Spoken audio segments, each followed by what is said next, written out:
So my videos, it's actually two of my videos. Well, it's an extension of one of the video.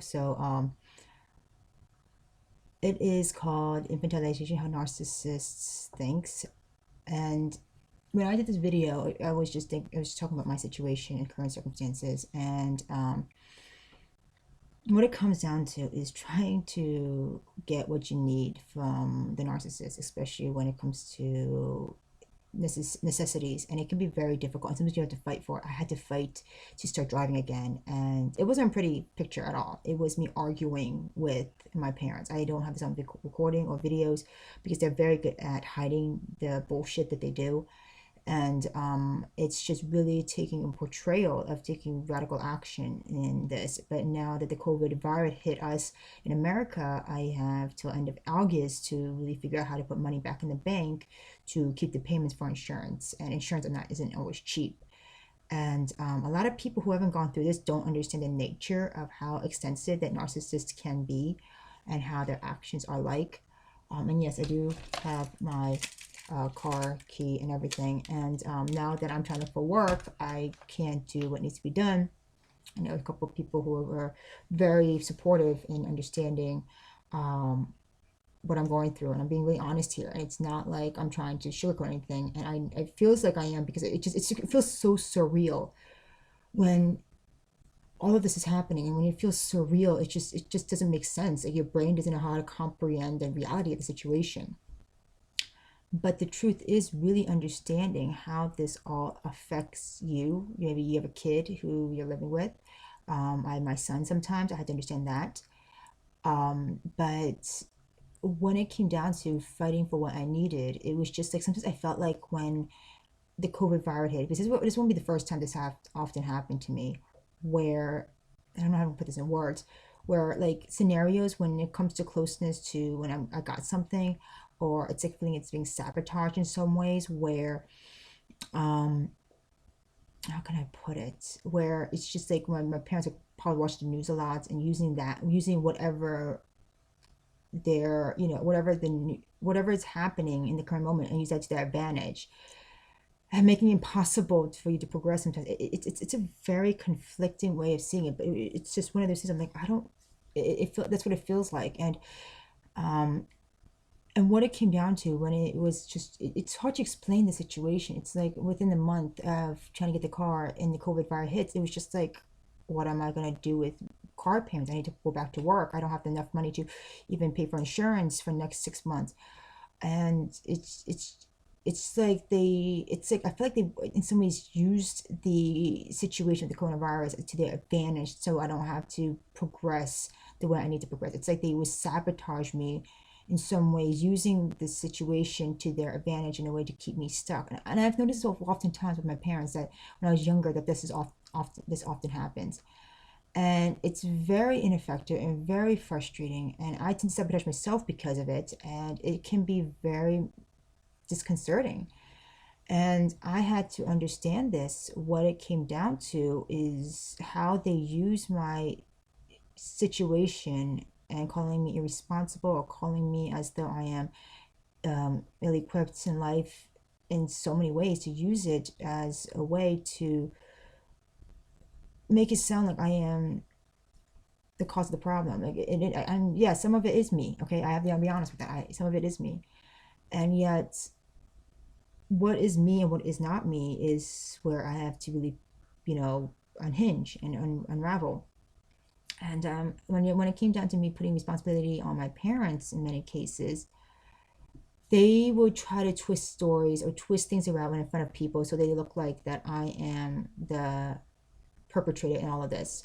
They're very conniving, very good at it, and they want to be able to use that as a way to make it look like, oh, Irene is this, and this, and we will have these shouting matches inside the house in front of people, but they don't understand the nature that they are doing this for a reason too, so they can look like the victims in circumstances. And it doesn't really help, and it doesn't bring restoration, it doesn't bring change, it just keeps you stuck. And it was just when it came to this car thing, it's I used that moment where I was just like, okay, now I can drive again. I can give my son the life that he deserves. I can go back to work, do all these things. I don't know, it's going to take me some time to get a job. In some ways, it just put this on me where I was trying to, I really wanted to move forward, and it took me 4 years to get back. It can be tough, and yet being able to drive again, it was just, it made it really easier. But it was frustrating as heck, because they told me that they were going to give me the old car, and then they changed their mind, and then they take it back. And this is why it's very conflicting, because I've seen this with narcissists or codependents as well. They flip flop. It's like they flip flop more. I had this in my head, and it's like tongue twister in some ways.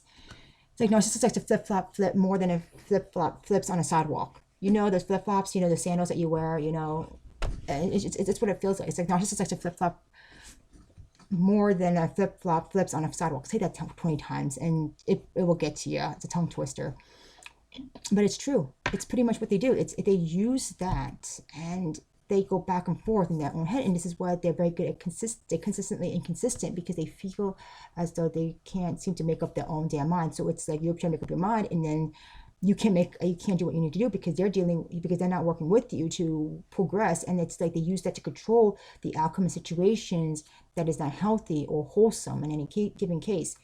And it's just like, oh my God, I can't do this anymore. I can't live like this anymore. And a lot of times, yeah, there are moments when you understand how energy works, understand how you think and how you becomes the situation itself. But sometimes that's not always the case, especially when it comes to reality, especially when it comes to laws of attraction. Sometimes laws of attraction doesn't work the way you think it's going to work, especially when you come dealing with people who have personality disorders, who have their own nature and way of seeing and thinking about things, and then they use it to their advantage. It's very difficult, if that makes sense, because many times when you're dealing with individuals with personality disorders, they will say that they're going to help you and work with you and do all these things, and then they change their mind later on, and then it makes it look like that you're not doing anything to change it, because the fact that it's the outside source that's causing the problem. Because the outside source is causing the problem, you're basically stuck in that victim setting, and you have to understand that that's not helpful at all. And it's like circumstances don't change because we don't want to admit that there is a problem in this, and we want to be able to progress. This is why a lot of Republicans don't really understand the nature of other people's needs and wants, because they're holding that as control and power. This is why it's very difficult to really, I don't want to put politics involved, but my parents are both Republicans. So understand that. Going to a Republican home, I'm a liberal, so I have a little much more liberal stance. But yes, I'll be honest about it. But yes, we need to take ownership and actions about certain things. But and I believe that in many cases. And it's just understanding how this all portrays itself, what we end up doing to ourselves when we don't take time to make this transition in our lives. And that's something that I had to really work through. And being able to drive again, and this coronavirus hits, it's like, okay, now what am I supposed to do with a job? Because all the jobs that actually we all need to go back to work. And I hope Trump does be able to, open jobs again. I know it's tough because with the coronavirus, we're very skeptical about all of this. We let fear dictate the situation, and I understand that. I understand that when we live in fear, it's not making the change. Let me phrase that. This I'm not really thinking. When it comes to fear, we have to be very clear. Like when we let fear impact us, we let that fear take control. What we end up doing is letting that fear control our lives. And we have to understand that this is a very tough time, especially with the coronavirus, and I get it. But we can let that fear control and dictate our lives forever either. And it's just like, how long will this be until this changes? And the unknown is very scary for a lot of people, and I'm like living in the unknown right now, especially with me driving. I basically go to places like here and there. Sometimes I have to drive just to get out for my sanity's sake, especially when my mother's complaining about the coronavirus 24/7, it feels like, and therefore I just need to get my sanity checked back. So it's like, oh my gosh, I get it. I understand the nature of this whole coronavirus thing. We will be fine. I'm not leaving that far. And the only place I go is either to Walmart, or I will go to like the parking lots of the park, just chill out. Maybe sometimes meet a friend here and there who lives a mile away. We just end up talking a lot, because he and I, we have similar situations in some ways. A lot older than me, but we can talk about anything. And that's, something I had to really look at. So what it comes down to is really understanding the nature of this, and when you're dealing with personality disorder individuals, it can be very hard to have any sort of consistent basis, having relationships with them sometimes, even setting boundaries with them too. I mean, I had to learn how to set better boundaries with them.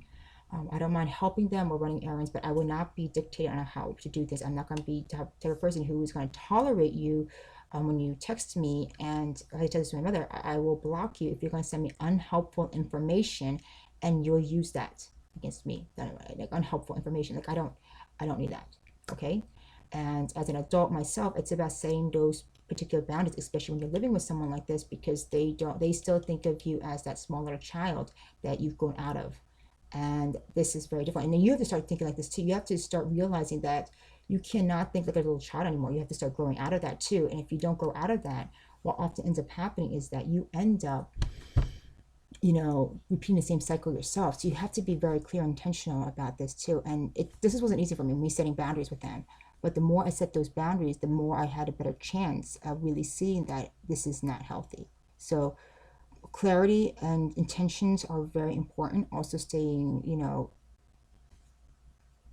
grounded in this area too helps as well. So that's something I'm dealing with, and I think we're all going through this right now. And I hope that everybody stays safe during the coronavirus. I hope everybody stays, in check when it comes down to it. But we have to be very clear that this is a troubling time for everybody, and it can be very hard for many of us who are trying to move forward in lives, and it feels like the universe is against you in some ways.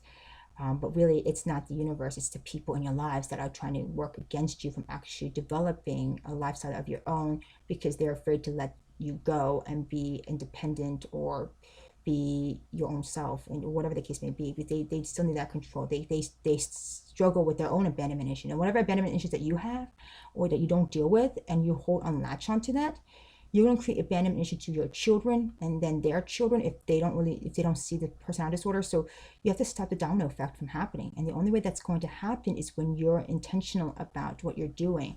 I've got to be very careful with this too. I write this in my journal too, about what my intentions are with my own son sometimes. And I struggle with this too. I'm not going to constantly helicopter him or make him feel incompetent, but I will be there for him. And it's just knowing how to not always 100% sacrifice myself where I kill over for him, So it's really be putting things in perspective, and it's just really understanding how to break out of that cycle that we still hold on to, that mindset, and breaking out of that, also that victim mindset too. Stop being that pity monster and start doing something about it, and be intentional about it. It's like, here, what is my intention for today?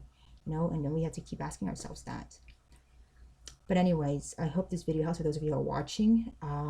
But yeah, maybe I might have to go to Walmart later, because this is something, I could get some stuff.